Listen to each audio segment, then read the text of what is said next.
Welcome, everyone. Great to have you here for today's Erwin Skills 101 session. We're diving into one of the biggest challenges in data modeling, collaboration. Data models are powerful, but when multiple people start editing, reviewing, and comparing versions, things can get complicated fast. That's where Erwin DM Workgroup Edition and ER360 step in, making it easier to resolve conflicts, harvest models, and keep your entire team aligned. And guiding us through it all is Andy McGovern, who's here to show how ER360 can turn collaboration into a real advantage. Let's get started. Andy, over to you. Thanks, Jessica. And thank you all for joining me again. As Jessica just mentioned, this is going to be the last session in our Skills 101 series, and we learned a lot. Hopefully, you all learned a lot, and we're going to be expanding our offerings next year to go a little bit deeper than just what we've covered in this series. So it's going to be a little bit more advanced, going a little bit deeper into some of the finer points of working with the data modeler. So it's kind of interesting as we've been going through these sessions. When we first started, we were at version 14.1 of Erwin Data Modeler. And by the time you guys see this, we're going to be at version 15.1.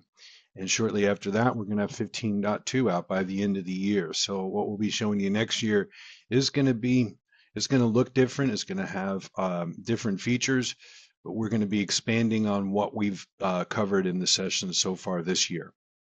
So we've worked from the standard edition up into the Workgroup Edition. And the Workgroup Edition centers around the MART portal, which is where we can store the models, do your versioning. This is where we can integrate with our data intelligence suite and also to publish the models out to our ER360 web portal, which is we covered in the last session.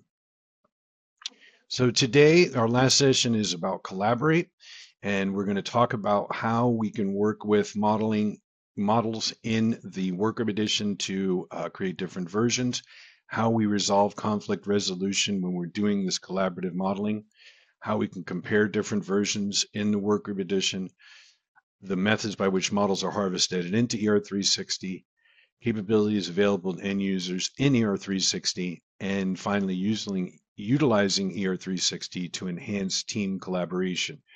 There's obviously a lot of information here that we're going to be covering, so let's get to it. But to my loyal attendees, and folks, maybe this is your first time, but we did do a few other tips and tricks during this session, so I'm going to get into that. But before we go, here's the big slide with everything that Erwin Data Modeler can do.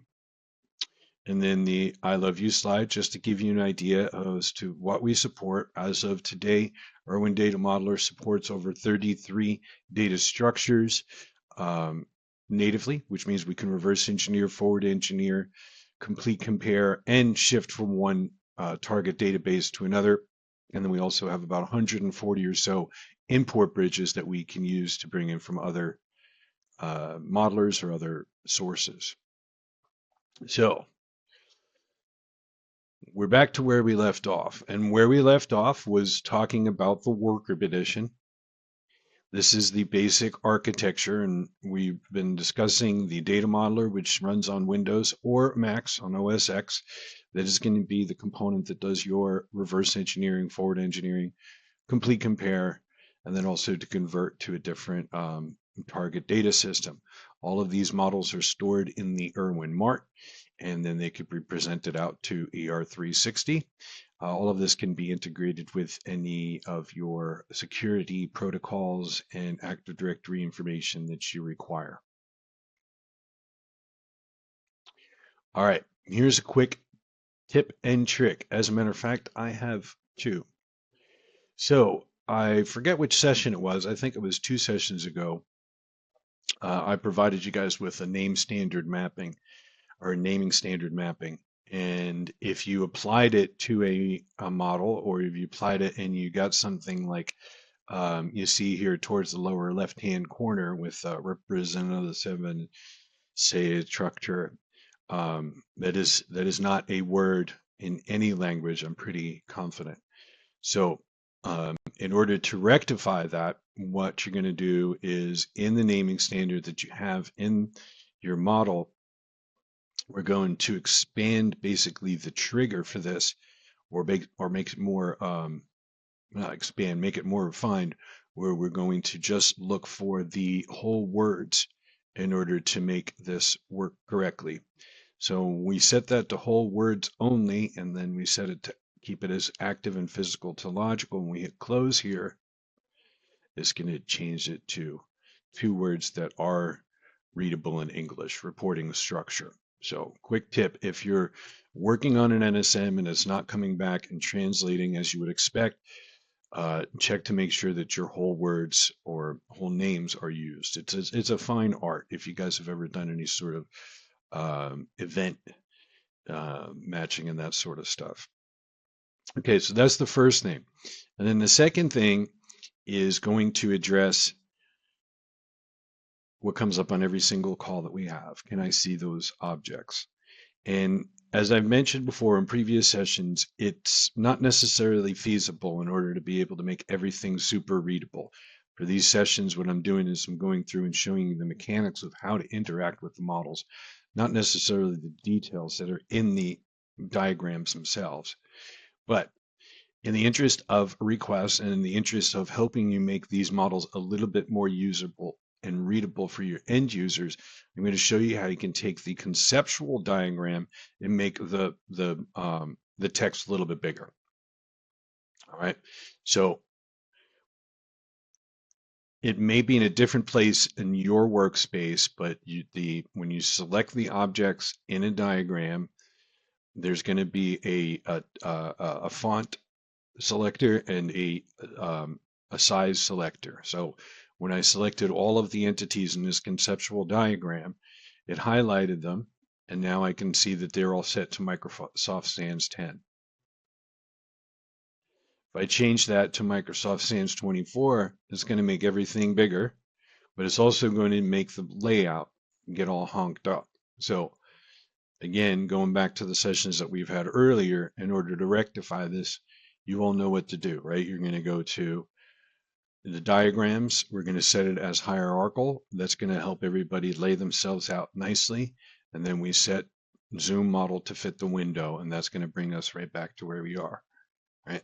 This is the last time I'm going to be showing you guys during these sessions. The basic mechanics, I've shown these in a lot of different sessions.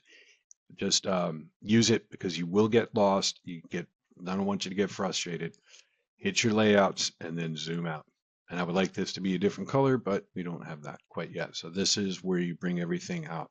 And obviously there's a lot more buttons there, but if you want to learn about that, I will always direct you to the Helping Friendly manual.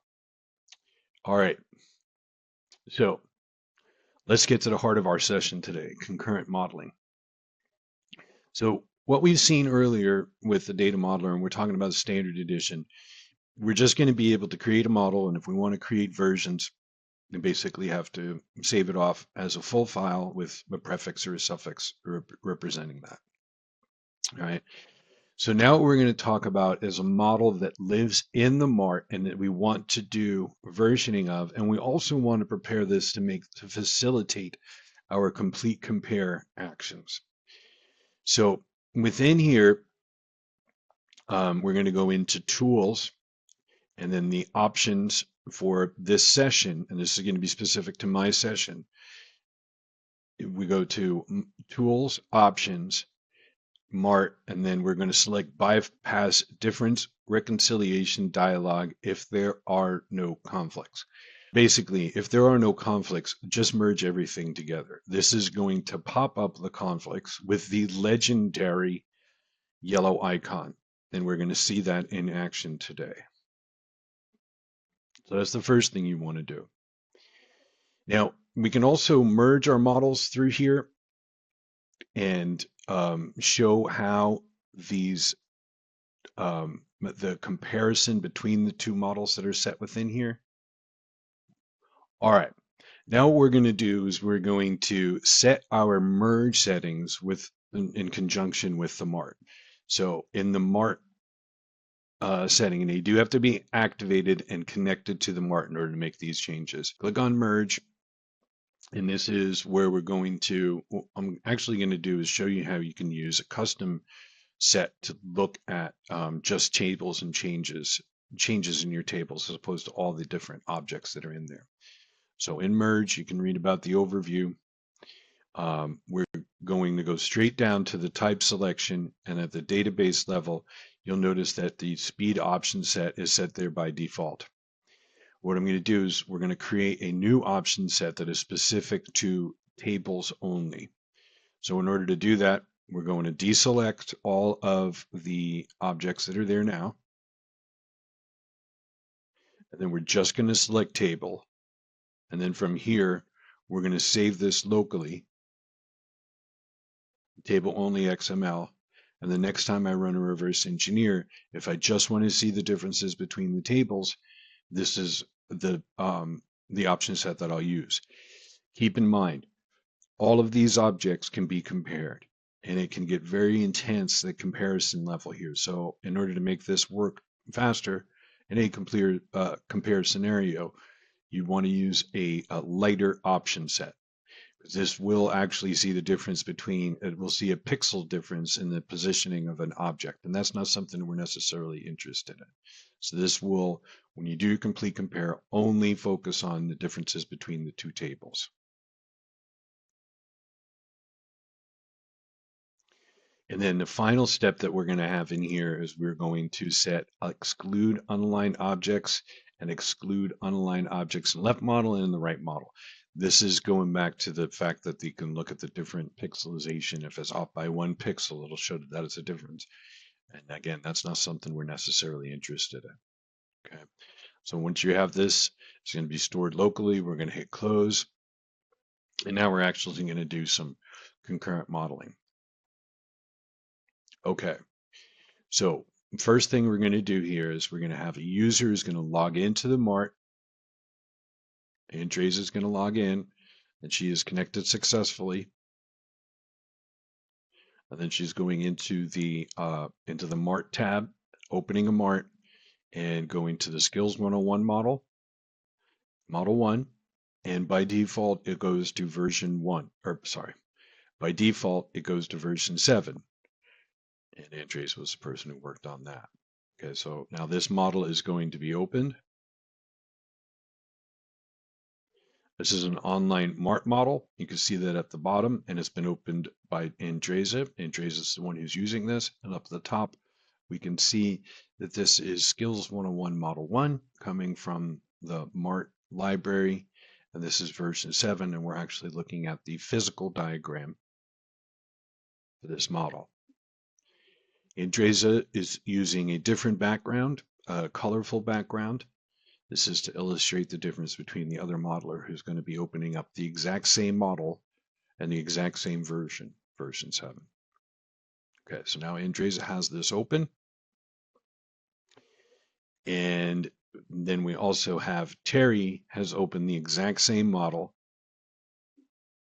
and the same version. Okay, so Terry's is gray at the bottom, Andresa is purple at the bottom.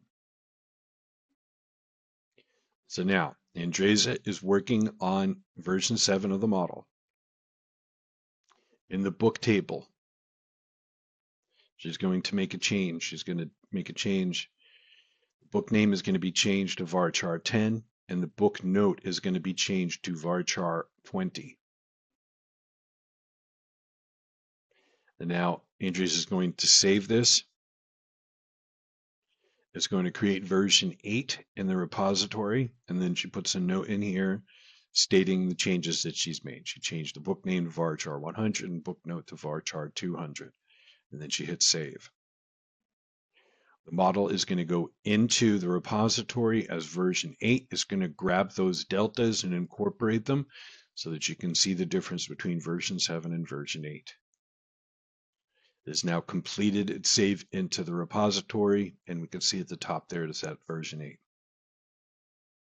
Meanwhile, Terry is working on version 7, and he's going to make some changes to the book table. He's going to make a change to the publisher ID and the book note.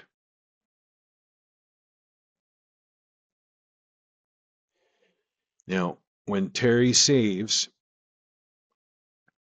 if version 8 did not exist, he would be creating version 8. But version 8 already does exist. Andres has already done that. So when he goes to save, it's going to do a three-way merge. It's going to take the changes from his model and compare them to the changes that Andres made in her model at version 8, right? Because any change in a model is, when you save it, it creates version n+1. So it's going to warn you that it could take a while. And this is absolutely going to be true if you're using a full-blown option set, because it's going to look for every difference there. If we're just looking at the tables, use that streamlined option set. You're going to save it to the more anyway. And then this is the final step here. This is the difference reconciliation. Now we've seen this before when we did a complete compare. In this case, there it is.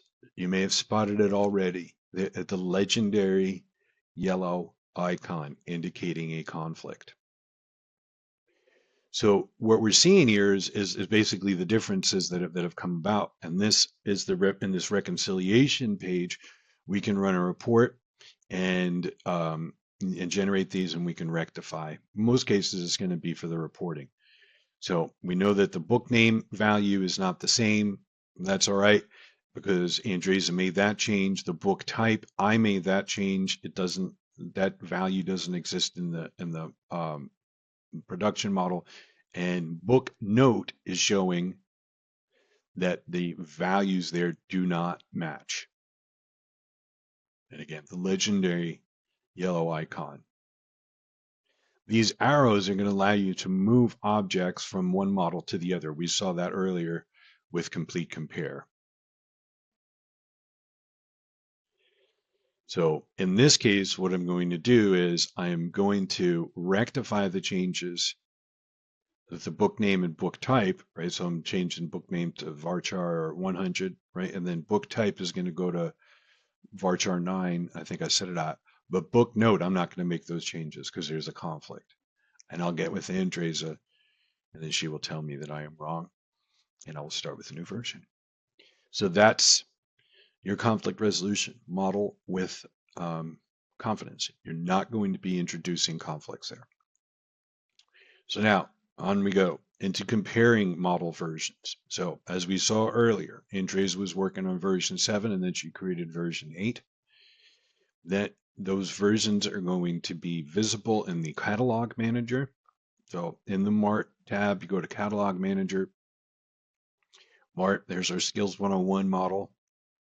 There's multiple versions that are here. Now this catalog manager view is different from when you go to the open tab. This is where the architects can do their stuff, but this is also where modelers can come in and compare these versions. So we're going to do a comparison between version 1 and version 9. And to do that, just right click on both of them and hit compare. Our left model is going to be version 1. You can see model 1 v1. And then our right model is going to be version 9. And then we're going to make the comparison here. Now I didn't use that special option set just because I didn't. But this is where you can see the differences between version 1 and version 9. And then, of course, with any of these, you can generate a report. Internet browser Times New Roman. Doesn't get better than that. All right. ER360. We saw the architecture slide earlier. This is how we're going to get the models from the Workgroup Edition, from that repository, into ER360. Now, if you recall the architecture I showed you earlier, we have one database, and basically there's a partition in there that's going to present these models out to the end users as required. And it's only going to show the latest version of a model. Okay, so now that we have version 9 here, Terry's version, when the harvest runs, that's going to be the version that's published to ER360. Some shops are actually creating a different catalog for publication, and then they're moving their publication, the models they want published to ER360 into that catalog. and every time those versions change, they'll be harvested. But by default, ER360 is going to monitor your MARC catalogs, and then as a new version is created, publish it to ER360. So our current version is version 9 here. And then as we come in and we take a look at this model in the MART portal, we were just looking at it in the DM client. Now we're in the MART portal here in the catalogs, and we can see that this is the Skills Model 101. Another interesting thing you'll notice here is that we did flag sensitive data in that model. So at the highest level, we can actually see that here. So in order to get this model in ER360 in the upper right-hand corner, we're going to click on Apps, Harvest ER360. And there is a tiny little screenshot. And up here, we're going to add a job. And this is the catalog structure in the MART portal. And then ER360, this is the library structure. Best practice is to match the MART path so that everything is identical. And you'll also notice that not everything in my MART is being published to ER360, just advanced models, demonstration models, and model templates. In order to get the model we just created into ER360, we're going to click on the catalog and the model itself. We're going to select Match MART Path. And what this is going to do is it's going to create a folder called Skills 101 and add the Skills 101 Model 1 in there. You can also do delete and reload, but that's generally not necessary unless you're doing a rectification.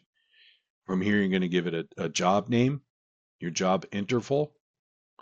If this is integrated with SMTP, you can be notified when the job starts, fails, and or ends. You're going to give it a date, time. You want that date and time to be later than the current date and time. Hit save. And now it's in the scheduler. And then if you want to force this to run, you just select the job, hit run job. To see the job running, you get refresh jobs. And once it's completed, it will show a success.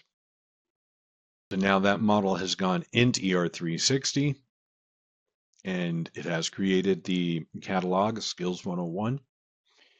The thing I'm going to point out here is that we are in physical mode. If you look towards the center of your screen, you see physical and simple. We're going to start off looking at the simple view, which is a restricted view of the objects that everybody can see. There's a lot of information that can be overwhelming here, so we want to keep it simple. Actually, we're going to do with the default. That's why we go with simple, because with default, there's a lot more that's showing up, and we don't want to overwhelm our end users, right? They may be interested in our diagrams and our subject areas, but relationships, data domains, stored procedures, that gets a little too technical for them. So we can tone that down with the views, and I'll get to that in just a moment. But what we're seeing here, all of the metadata objects that are available in the model that we're publishing out to ER360. I'm going to refer to the lower portion of the screen as your tiles, your metadata tiles, and then as you look at view mode, view options, etc., those I'm going to refer to as the action buttons. If you want to give yourself a little bit more real estate on the screen here, you just click on catalogs, and then that will move everything aside. So we can see the object properties. Collections are a way to group objects together based on driving an end user to a specific set of objects, like all logical models or all conceptual models, etc. Up at the top are the action buttons, and the action buttons we can change back and forth from physical to logical depending on the model. The view options are set to default, where we're going to see everything. And then the action buttons are as such. Actually, here are the tiles. So this is everything we have: diagrams, details, relationships, schemas, stored procedures, subject areas, tables, user-defined properties, validation rules, views are all included here. And then the action buttons, this is how they break down. We have the copy link, which is going to copy the link of the page that you're on right now, pop it into Teams, somebody else can look at it. Send link is going to allow you to send a link directly to another user who's registered in ER360. Data flow impact analysis is going to show you how your data domains are being leveraged in the model.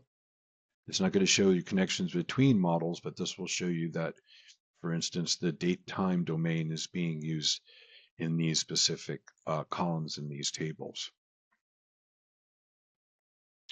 Comments are a way to add a comment into your collaboration and interact with your fellow end users in a simple way. It's not necessarily Slack, but everything that you add as a comment is sticky to the object and then the whole model. So you can add a comment and then post that. You can add an endorsement. You can add a warning, or you can add a certification. All of these are going to be set within the comments area here, but then you can actually get a full report of all the comments that have been set there. End users can download a data dictionary directly from these action buttons. They can download it as a CSV, or they can download it as an Excel. If this is a JSON model, you can download the JSON. Their attachments, you can have them set here if you want to put these models or the information into more context. Then finally, you can also enhance this with additional links associated with the model. Now, as we come back to the model here, and we are opening up the metadata side here, you can see that the comments have been set, and we have a comment, an endorsement, a warning, and a certification.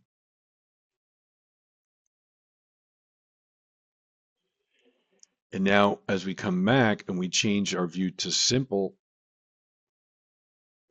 we're actually just going to be seeing the diagrams, subject areas, etc. Here's what the diagrams are going to look like. Again, you can flip back and forth between logical and physical in here. There's a search window. The layout is nearly identical to the layout that you have in the modeler itself. In order to get yourself a bigger view, you just zoom out here. You can change around the layout of the diagram. There's a search that you can just grab the object and it will bring you to it directly. You have a flyover window. You can download the picture of the diagram. You can use this as managed self-service, and the end user can activate and show any of the metadata objects that they want to see in here, such as the data type and sensitive data. And then they can even go back and forth between logical and physical views within here. All right, folks, so thank you very much again for joining us. This is going to conclude our Skills 101 session for the calendar year 2025. Watch this space. There's going to be a lot more exciting things coming down the road, and we'll be back next year with a lot more fun, a lot more information, and some new products to share with you. So thanks, Jessica. Thank you, everyone. Have a great day.